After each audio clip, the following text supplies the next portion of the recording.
Mais en fait, nous sommes en avance d'un mois. Parce que si j'avais fait cette lecture dans un mois, ça aurait été l'anniversaire, très exactement, des 105 ans de la création de la pièce à la Porte Saint-Martin. Ça a été créé le 28 décembre 1897. Et c'est l'anniversaire d'une des plus grandes dates de l'histoire du théâtre français. On va peut-être dire la plus grande date, parce qu'il y a eu le Cid, il y a eu Tartuffe, il y a eu Figaro, il y a eu Hernani, mais pour des raisons très souvent liées à un contexte politique en particulier. Mais rien, jamais, et les témoins, j'ai connu des gens qui assistaient à cette générale, je vous en parlais tout à l'heure, presque absolument indescriptible. Et pourtant, on l'a beaucoup raconté, à commencer par Rosemonde Gérard, la femme de Rostand, qui a écrit un joli livre sur lui. Et là, ce qui est amusant, c'est que Rostand, qui était un être d'une incroyable anxiété, les derniers jours, pendant les dernières répétitions, n'y croyait, paraît-il, absolument pas. Et il avait dit à Coquelin, le créateur, « Pardon de vous avoir entraîné dans cette aventure. » On l'a beaucoup raconté, je pense que vous êtes au fait de ça. Il paraît que d'acte en acte, il faut dire aussi que ça se passait, c'était une époque où la France était, je pense, plus cocardière. C'était après 70 et beaucoup de choses annonçaient 14. Alors, tout ce qui pouvait être morceau vainqueur, revanchard, ça fait beaucoup de tort à la pièce après d'ailleurs, c'est de ça dont je vais vous parler surtout. Mais enfin, il paraît que ça a été une soirée insensée, d'acte en acte, ça montait, le délire, les gens hurlaient, après, je ne sais pas quel acte, le troisième ou le quatrième, on a réveillé le ministre pour donner immédiatement la Légion d'honneur à Rostand. Ce qui a été fait d'ailleurs. Il faut dire que ça aussi, à cette époque, ça avait encore un sens. On était partis dans une rafle. Et ça a été un des plus jeunes à avoir la Légion d'honneur, puisqu'il avait 29 ans. Quand on a créé Cyrano. C'est une pièce de jeunes, c'est une des choses sur quoi je vais insister parmi les quelques révélations. Non, d'ailleurs, pour moi, ça n'a pas été de révélation, mais par exemple, quand on a joué une pièce comme celle-là, je l'ai jouée, pas Cyrano, des dizaines de fois, je l'ai vu beaucoup, on croit la connaître, puis c'est comme pour les autres. On découvre qu'il y a une réalité toujours plus profonde, qui est celle qui ne nous était pas vraiment apparue, et qui n'est pas ce dont on parle en général quand on parle d'une œuvre. C'est ce que je voulais dire tout à l'heure à propos des triomphes qui quelquefois sont un peu dangereux et qui entraînent la pièce à une renommée qui n'est pas tout à fait la bonne. Enfin, ça ne s'est quand même jamais démenti. Avec la fin, Madame Simone est une des femmes qui m'a beaucoup parlé de ça. C'est pour ça que certaines choses auxquelles j'avais pensé moi-même à propos de la pièce, j'étais content de voir que des gens comme Marie Marquet et Simone me disaient mais oui, c'était exactement ça effectivement, à propos de pas mal de choses. Et elle me dit, moi j'ai failli être étouffé dans la foule, c'était absolument inimaginable, c'était un raz-de-marée, et à la fin il a été porté en triomphe par la foule, sur les boulevards, pendant plusieurs centaines de mètres. C'est un événement historique. Alors il faut que la pièce soit rudement bien fichue, pour que sa réputation soit parvenue jusqu'à nous. Je vous conseille, j'ouvre une petite parenthèse à propos de choses auxquelles j'avais commencé à penser et qui se sont avérées vraies concernant en particulier le vrai Cyrano de Bergerac, auquel on ne pense jamais assez, vous allez voir. Un ami hier, j'ai eu le temps de le lire hier soir, m'a donné un petit livre du merveilleux, trop tôt disparu, Pierre Gripari. Qui est un essayiste, un critique, etc. Et dans ses nouvelles critiques, c'est publié à l'Âge d'Homme, il parle de quelques personnages comme ça, de Rostand et de son Cyrano, et à part François Taillandier, personne depuis quelques années n'en a parlé aussi bien. Alors Alors, tout le monde connaît Cyrano. Et justement, celui de Rostand, pas le vrai, ce poète né, c'est amusant, 3 ans avant Molière.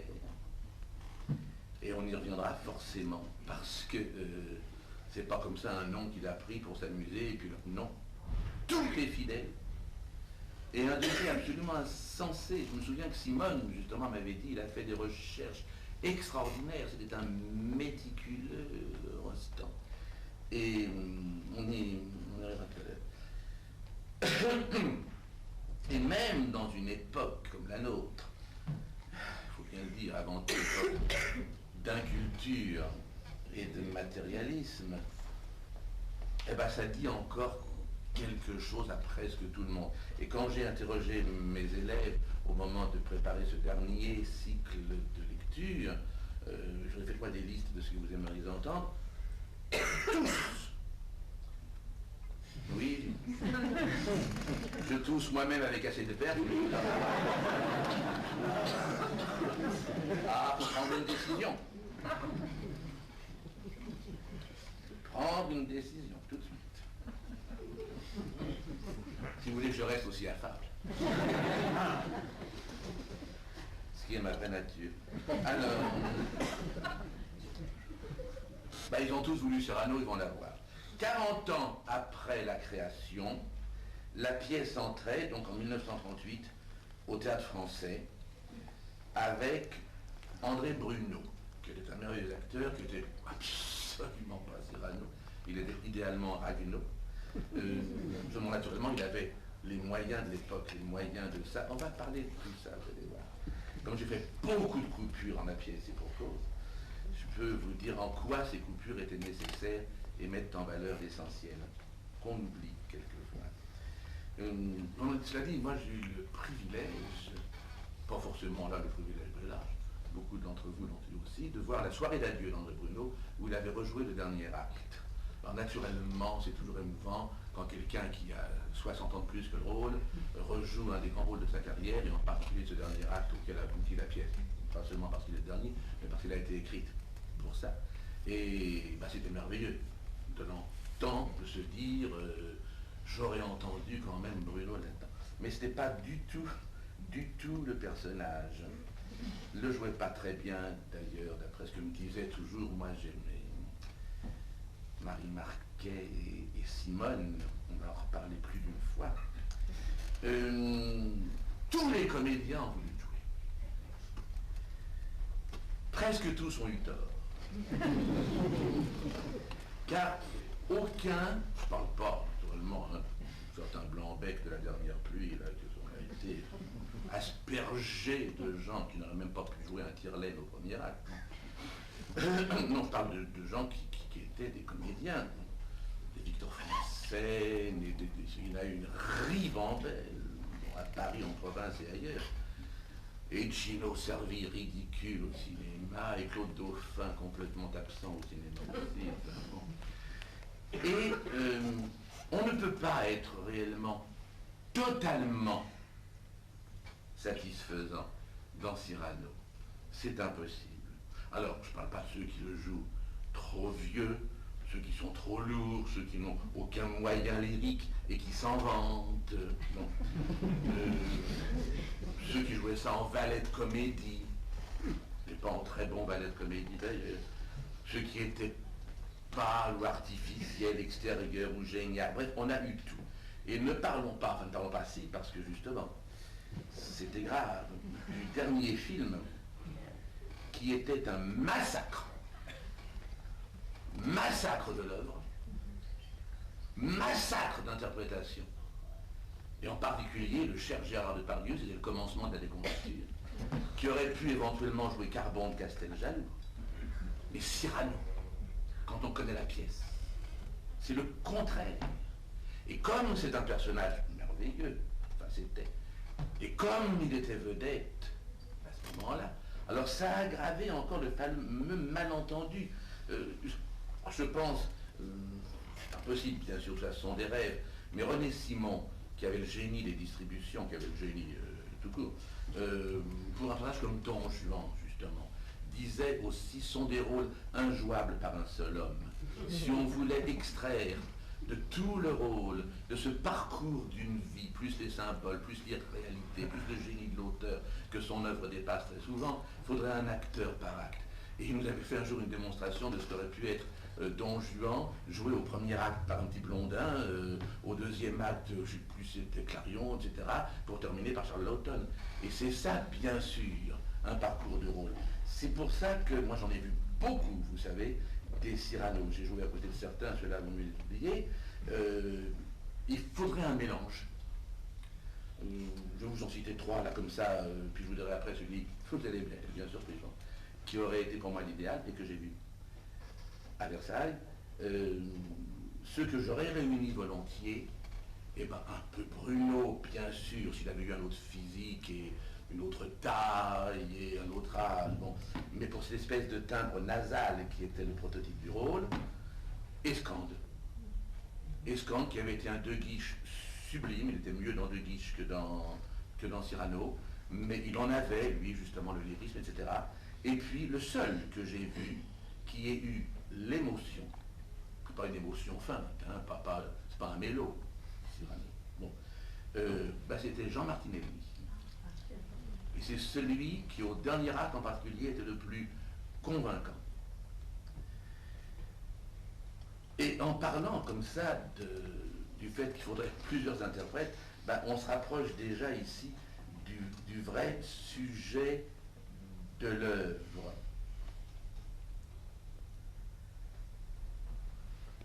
Le grand sujet de la pièce. Et encore une fois, c'est en travaillant sur les pièces pour mes lectures, où ces coupures, difficiles apparemment au départ, me paraissent après évidentes, puisqu'il n'y a pas de spectacle, puisqu'on n'est pas soumis à des choses visuelles de mouvement, etc. On peut aller jusqu'à l'os, jusqu'au cœur de l'œuvre. Et là, en l'occurrence, on aide certaines pièces. Là, ça a été, de ma part, en retirant le clinquant. De talent, hein, l'œuvre est géniale. Bon. Mais ce faux panache de certaines scènes, qui n'est pas celui du personnage, et dont on croit que c'est à lui qu'on doit le succès. Et mettre en valeur la simplicité. C'est étonnant. C'est pas une pièce de bruit, c'est pas du Shakespeare. C'est une pièce bavarde, éloquente, abondante, généreuse, mais d'une incroyable finesse. Ce naturel qui était celui de Rostand, comme de Musset, de parler dans la vie et au théâtre aussi familièrement le langage du cœur. Et c'est sur tout ça que j'ai eu à m'enrichir, vous pensez, de Marie Marquet, Simone. Bon, Marie Marquet brodait volontiers sur ses souvenirs. Il fallait en prendre et en laisser. Surtout là où elle avait quoi broder, puisque c'est vrai qu'elle a été dépucelée par Rostand et sa maîtresse pendant 5 ans. Elle a été sa maîtresse à 16 ans et demi jusqu'à la mort de Rostand et il l'a adorée aux grandes dames de sa femme et des autres maîtresses ou femmes qui auraient voulu la voir, car c'est quand même à elle qu'il a demandé d'être à côté de lui au moment de sa mort. Les autres attendaient de rentrer. Faisait une deuil. En particulier Madame Simone qui haïssait Marie Marquet. Un peu à cause de ça d'ailleurs. Mais dans les souvenirs, elle était, en ce qui concerne l'œuvre et le travail de Rostand, beaucoup plus crédible. Et en particulier, ça va être important de voir pour cerner le personnage, parce qu'il y a 2 choses qu'il faut bien mettre en place. C'est qui est Cyrano, et surtout ce sujet essentiel au milieu de tout ce verbiage sublime. Et Simone me disait, puis après, oui, c'est évident, il a dédié sa pièce à l'âme de Cyrano de Bergerac. Il adorait ce personnage. Il a écrit ça pour lui rendre hommage. Il a mis le vrai Cyrano de Bergerac en scène. Et je ne vois pas pourquoi on jouerait Cyrano autrement qu'avec l'âge du vrai héros. Parce que Cyrano de Bergerac, comme on dit dans les dictionnaires, poète, homosexuel, bretteur, précieux et duelliste. Eh bien, c'est drôle, hein, un petit détail près dont Simone jasait beaucoup.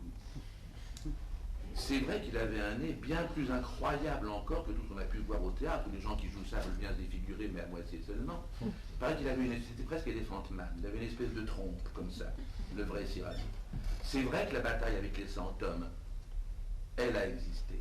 C'est vrai qu'il a été au siège d'Arras et qu'il a été héroïque. Et bien au siège d'Arras, Cyrano le vrai et Cyrano le nôtre, il a 21 ans. Et il meurt 15 ans après. Autrement dit, même à la fin de la pièce, c'est un homme de 35 ans. Il ne serait pas assassiné, il serait encore très brillant. Donc vous comprenez, quand on repense à tous ces gens qu'on a vus se traîner là-dedans, parce que c'était le grand rôle de l'époque, une société honoraire, et que je m'essoufflais dans le truc, bon, et que je continuais à taper du talon quand même pour avoir les applaudissements, c'est pas ça du tout. La pièce ne serait pas arrivée jusqu'à nous. C'est un homme jeune. Je vous le dis un petit peu, je ne sais pas pourquoi j'ai ça devant moi, parce que je ne lis plus, tel que ça me revient dans les notes que j'ai prises. Quand je vous dis que vous allez être bien étonné de celui que j'ai vu le mieux. Et vous comprendrez peut-être si vous avez vu, si vous vous souvenez du film d'Abel Gance, qui s'appelle Le Capitaine Fracasse, où Fernand Gravet était bien insuffisant, mais où il y avait des tourdissants qui auraient dû jouer le rôle. Et vous allez sauter. Plus viril que l'autre, c'était Jean Weber. Jean Weber est l'idéale représentation de Cyrano. Seulement, naturellement, il n'avait pas d'émotion au 5. Et c'était bien décevant, parce que comme beaucoup de gens de cette époque-là, comme Marie Marquet quand elle disait à Vilquier, et puis que l'émotion ne venait pas et qu'elle faisait au 5e acte, Jean Weber, que j'ai vu à Versailles, il trichait un petit peu, la pièce le sauvait, mais là, il nous manquait un petit quelque chose. Parce que la grosse erreur, je pense que vous allez être d'accord avec moi, si vous vous souvenez, si vous faites le tri dans vos souvenirs, il faut décrasser un peu tout ça. L'énorme erreur, c'est qu'on féminise Christian, qui est beaucoup plus soldat que joli cœur. C'est le sujet. Beaucoup plus fruste que Cyrano. Alors qu'on grossit de toutes les manières, matamoresque, Cyrano, qui est un précieux. Et dans la réalité, ce qu'était le poète du XVIIe, et dans la pièce, un précieux qui a un grand nez. Mais c'est tout. Et n'oublions pas qu'au 5e acte, c'est pas pour le consoler de mourir, que Roxane lui dira « c'est vous que j'aime ». La voilà la pièce. Donc c'est pas un soudard. Oh, le premier acte de Pardieu, mais quel fan. En plus, il disait les vers comme un cochon, j'avais honte pour moi. Mis en scène, grotesque. C'est pas un braillard intempestif. C'est pas un redresseur de tort systématique. C'est pas Carbon, encore une fois.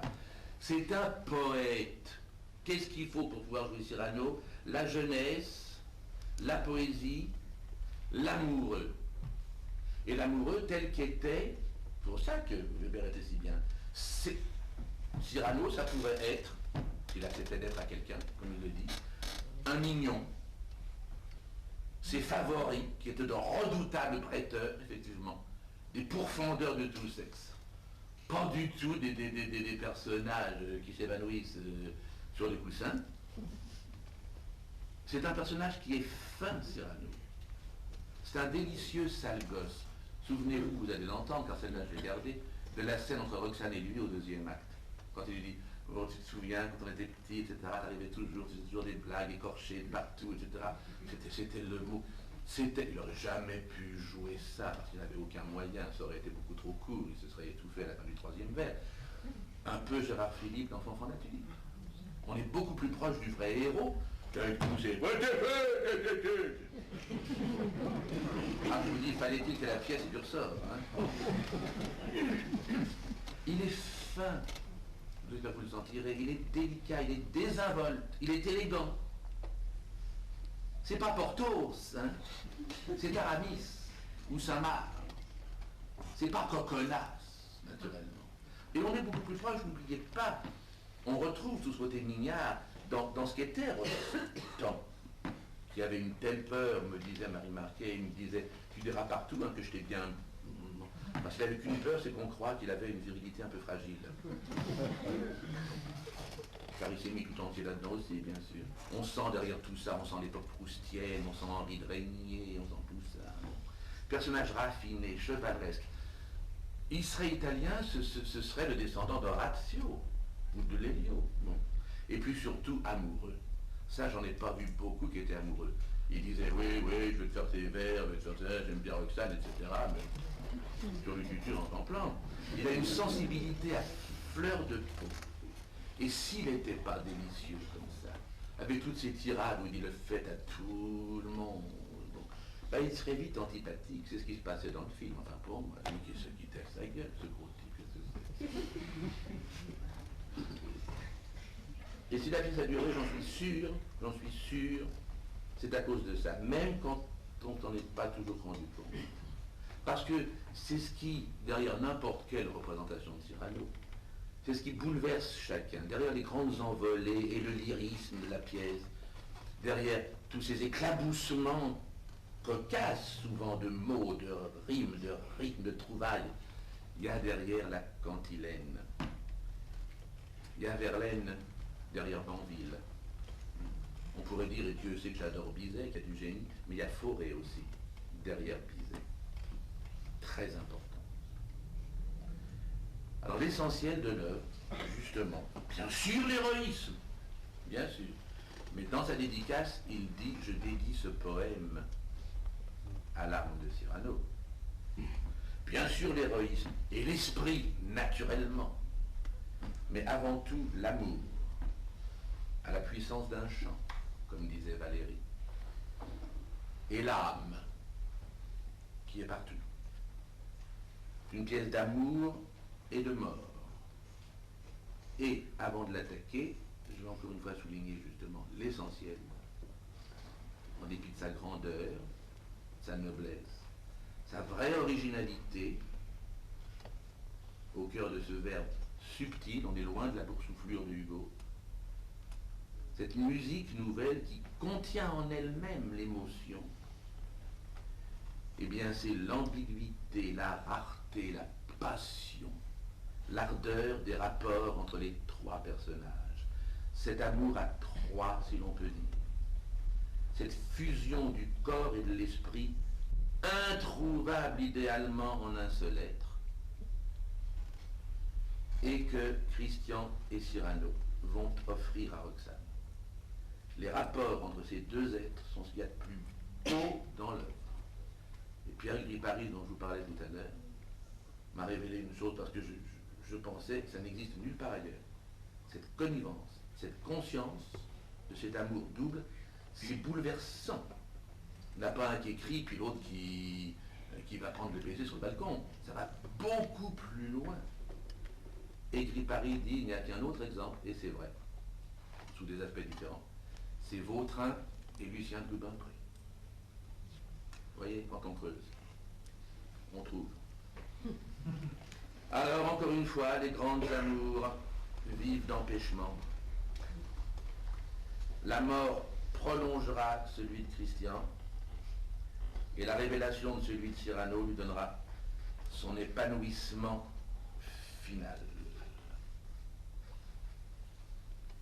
Et si on a pu, juste un petit mot, si on a pu accepter, il paraît qu'il était admirable, m'a dit Madame Simone, sans émotion non plus. Je parle de Coquelin, le créateur. Elle me dit, lui aussi, il aurait été Benoît Radnot. Si on a accepté la pièce avec Coquelin, c'est parce que les gens avaient du discernement. Et puis qu'à l'époque, ça ne gênait personne. C'est comme une espèce d'opéra. Ça gênait personne avant le cinéma et tout ça, qu'une dame chante Juliette avec 210 kilos du moment qu'elle avait la voix du rôle. n'avait aucune importance, elle se déplaçait le mieux possible, du moment que la voix avait 16 ans. C'est ça aussi le théâtre. Bon, maintenant, il faut plus de crédibilité, et c'est pour ça que je ne vois pas trop qu'il faudrait jouer la pièce. Alors, dit-il en commençant. Alors, moi je n'avoue pas. Je me suis contenté de souffrir sous elle. Parce que je venais de donner ma démission à la Comédie Française, enfin 6 mois avant, je crois donner 6 mois avant de partir. Mais j'ai quand même eu, c'est pas un malheur, mais comme en plus c'était un été caniculaire, quelle angoisse, de jouer des soirs et des soirs et des soirs dans un spectacle où tout était faux. D'abord, M. de Valvert, ça c'était plutôt amusant, puis on le tue assez vite. Mais après, naturellement, on double, comme on dit, on double des rôles. Alors, vous pensez bien qu'il m'était tombé sur le nez, dire aussi, un cadet. Alors les cadets, les costumes de cadets par cette température-là, les perruques de cadets, l'absence d'intérêt des cadets qui se roulent par terre avant de mourir héroïquement à la fin du général. Et puis le texte, il fallait écouter par les autres, bon. Et ça avait tellement de succès, et c'est drôle, Escande était l'administrateur, lui qui avait si bien joué le rôle. Et il me disait, oui, tu dois être un des seuls que ça épate. C'est pas ça du tout, bah tu vois, ça marche. Alors, le premier acte se passe donc, puisque vous le savez tous, pendant une représentation théâtrale à l'hôtel de Bourgogne, vous savez, ce fameux lieu que nous raconte Molière dans Les Fâcheux, je vais sur le théâtre, on a eu l'heure d'écouter la pièce, donc, peu avant que ne commence le spectacle. Alors, vous pensez bien que je ne vais pas entreprendre de vous raconter, ni de vous peindre par le menu, l'atmosphère de ce premier acte étourdissant. Les déplacements, les apostrophes, d'où jailliront petit à petit les éléments essentiels de l'intrigue et les personnages principaux. Même à la scène, l'aspect visuel disperse tout autant la perception d'un texte purement chorégraphique. C'est d'une virtuosité acrobatique. On ne sait plus où sont les rimes, on ne sait plus, il y a des hommes qui riment avec hommes, il y a des choses absolument étonnantes, il a réinventé tout ça. Alors c'est une cohue de pages, de valets, de tire-laines, vous savez, les voleurs, de bourgeois, de bouquetières, de distributrices, les dames qui donnent à boire, de gardes, de violons, de marquises précieuses, les précieuses elles sont aux galeries. Et je ne vous dirai pas, naturellement, en faisant la lecture, les noms de ces dizaines de personnages qui évoluent autour des héros de l'intrigue, qui en définitive sont peu. Roxane, Cyrano, Christian, De Guiche, Lebret et Ragueneau. Mais alors je peux vous situer la chose d'une manière bien plus originale et toute personnelle pour s'introduire dans ce lieu. C'est peut-être moins drôle à raconter, je ne sais pas, que ça ne l'a été à vivre, mais c'est un souvenir mémorable. Et puis après, on ira jusqu'où on peut. On jouait donc Cyrano. Ça avait tellement de succès qu'à l'époque où la Comédie Française fermait quasiment pas, je crois, ou fermait qu'au mois d'août, je sais plus, enfin bref. On avait eu l'idée originale, par cet été caniculaire, de nous faire jouer ça tous les soirs et en matinée. On n'en pouvait plus. Ça valait mieux que tous les saunes. Oui, on reprend après quand même. Et alors, on était tous en coulisses.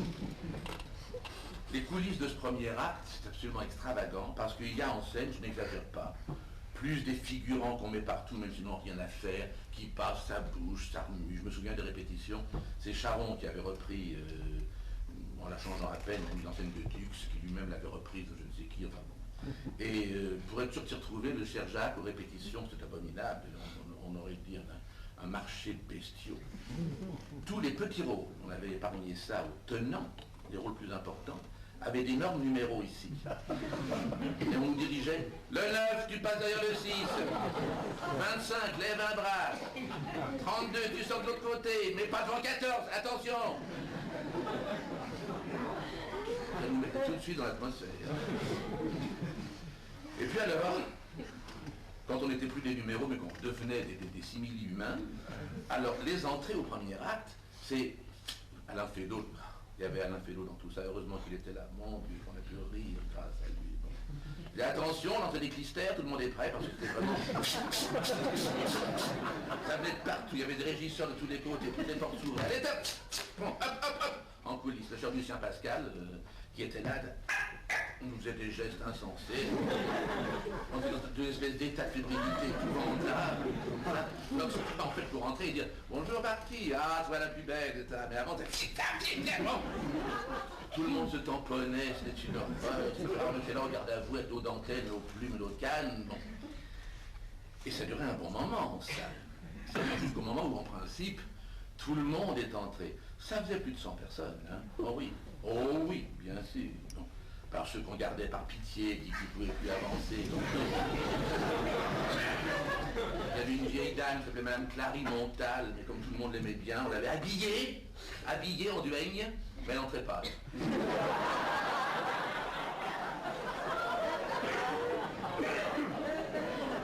pensez bien que ça ne s'invente pas. Alors on était là, les bourgeois, les enfants, les marquis, les autres, tout ça, bon, et on disait...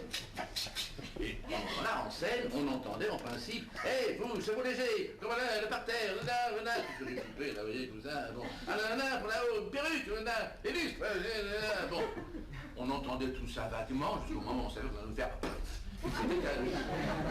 Et puis ce soir-là, petit à petit, à travers cette habitude d'une écoute vague, on s'est quand même rendu compte que c'était curieux ce qui se disait en scène et que les mots apparemment les mêmes étaient devenus un petit peu une sorte de hockey qui devenait de plus en plus abondant et que je te rigolais, qu'on entendait... Et en coulisses, Lucien Pascal, que rien ne trouve. Et nous aussi. Et petit à petit, on entrait tous dans un magma incroyable, car figurez-vous, voilà ce qui s'était passé, et qui a duré pendant tout ça, assez long quand même. Bon. C'est que le rideau s'est élevé, mais s'était arrêté à cette hauteur-là.